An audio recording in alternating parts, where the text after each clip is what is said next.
जैसा कि आप जानते हैं कि पिछले 2 साल से कोरोना ने पूरी दुनिया में हर बंदे को मुतासर करके रखा हुआ है। और उसमें जो मोर देन 90% लोग हैं, उनकी ज़िंदगी में बेहतरी की बजाय वो एक स्टेप पीछे की तरफ आ रहे थे। और स्पेसिफिकली जब कोविड के बाद उसकी डिफरेंट म्यूटेशंस आई, क्योंकि आप सब लोग जानते हैं कि जो वायरस होता है वो with the passage of time अपनी शेप चेंज करता है, उसमें म्यूटेशंस आती हैं। और उसकी म्यूटेशन आप सब लोगों ने देखी होगी कि कभी उसका अल्फा वर्जन आता था, कभी बीटा वर्जन आता था, फिर इंडिया में उसका डेल्टा वर्जन शुरू हुआ, और अभी ओमिक्रॉन जो है उसने पूरी दुनिया में एक खौफ पैदा किया। लेकिन उसके बाद WHO ने रिपोर्ट दी कि नहीं, आपका जो हर इसकी अगली म्यूटेशन आती है या वायरस की हर नई शक्ल आती है, उसकी इंटेंसिटी पिछली शक्लों से कम होती है और वो कम खतरनाक होता है। इसके साथ ही इस खौफ की फजा में फाइजर ने एक अपनी रिसर्च डेवलपमेंट और इनोवेशन की हेल्प से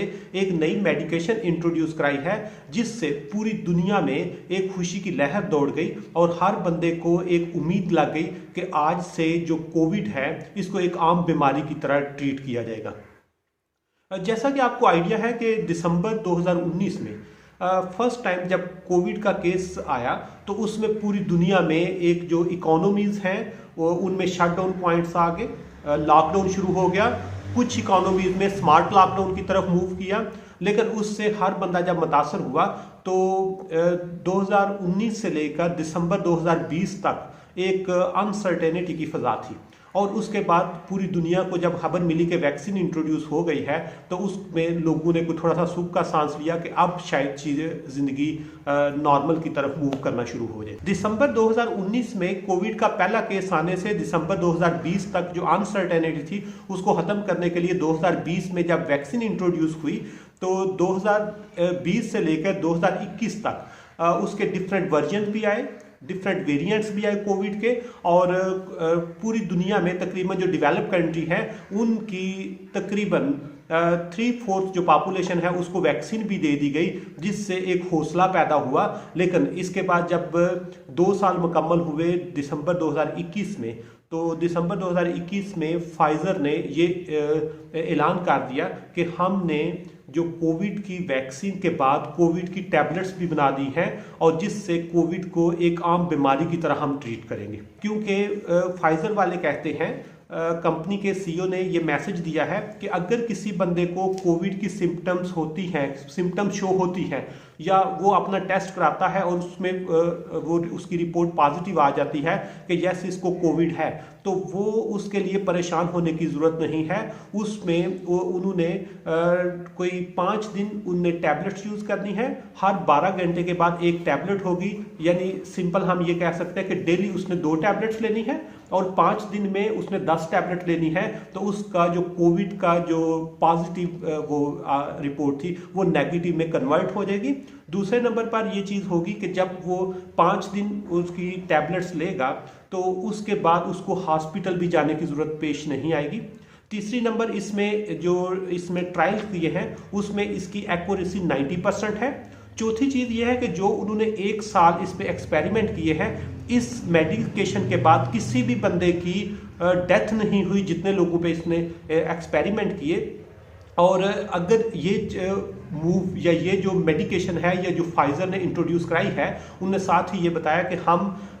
दिसंबर के 1 महीने में तकरीबन 1,80,000 टैबलेट्स जो है वो हमने तैयार कर ली हैं। और उन्होंने साथ ये भी एक खुशाइंद ऐलान किया है कि अगले साल 2022 में हम तकरीबन 80 मिलियन, या जिसको हम कह सकते हैं कि 8 करोड़ नई जो मेडिकेशंस हैं, नई जो टैबलेट्स हैं, वो हम मार्केट को प्रोवाइड कर सकते हैं, जिससे पूरी दुनिया में तकरीबन हर बंदे को सेफ एंड सिक्योर किया जा सकता है। इसलिए इस फाइजर के ऐलान के बाद कोरोना को भी एक आम, जिस तरह खांसी होती है, जिस तरह फ्लू होता है, जिस तरह नज़ला ज़ुकाम होता है, जिस तरह कोई भी छोटी सी बीमारी होती है, उस तरह ही कोविड को ओवरकम करने के लिए लोगों को ये टैबलेट्स जो है वो हेल्प करेगी। लेकिन इसमें एक छोटी सी प्रॉब्लम फिर वही रहेगी कि 2022 में जो कोविड है ये पैंडेमिक नहीं रहेगा, लेकिन ये एंडेमिक में कन्वर्ट हो जाएगा। अब पैंडेमिक यानी इसका खतरा तो नहीं रहेगा, लेकिन ये एंड नहीं होगा। ये कोविड जो है ये उसी तरह गरीब ममालिक में ये अपने वार जारी रखेगा। गरीब ममालिक के लिए इसमें मसाइल पैदा होते रहेंगे, क्योंकि गरीब ममालिक के पास वैक्सीन के लिए रिसोर्सेज नहीं है। गरीब ममालिक के लिए इसको ओवरकम करने के लिए कोई स्ट्रेटजी भी नहीं है, और गरीब ममालिक के लोग शायद इसकी मेडिकेशन जो है उसको अफोर्ड भी ना कर सकें। तो उससे क्या होगा कि दुनिया में अभी भी जो एक साइड पर वो लोग होंगे, जो वो कंट्रीज होंगे जो कोविड फ्री होंगे, एक साइड पर वो होंगे जहाँ पे कोविड चल रहा होगा, जिससे दुनिया में एक इनइक्वालिटी पैदा होगी। अब जब इनइक्वालिटी पैदा होगी तो इसमें अगेन जो बेनिफिट है वो डेवलप कंट्री का होगा, और वो रिच से रिचर होते जाएंगे, उनके पास रिसोर्सेज बढ़ते जाएंगे, और जो डेवलपिंग कंट्रीज होंगे उनके लिए फिर हेल्थ रिस्क बढ़ता जाएगा, उनकी जो बिजनेस एक्टिविटीज़ हैं वो मिनिमम हो जाएगी, उनका जो वल्नरेबिलिटी लेवल है वो बढ़ता जाएगा। इसलिए this is the right time कि जो डेवलप कंट्री हैं वो डेवलपिंग कंट्री को कम से कम हेल्थ सेक्टर में फाइनेंस करें, ताकि वो अपने लोगों को सेफ एंड सिक्योर करके एक जो वर्ल्ड जो ग्लोबल कंपेटिटिव इन्वायरमेंट है उसमें आपके अपनी सर्विसेज देके अपने लोगों की जो वल्नरेबिलिटी लेवल है उसको मिनिमम कर सकें।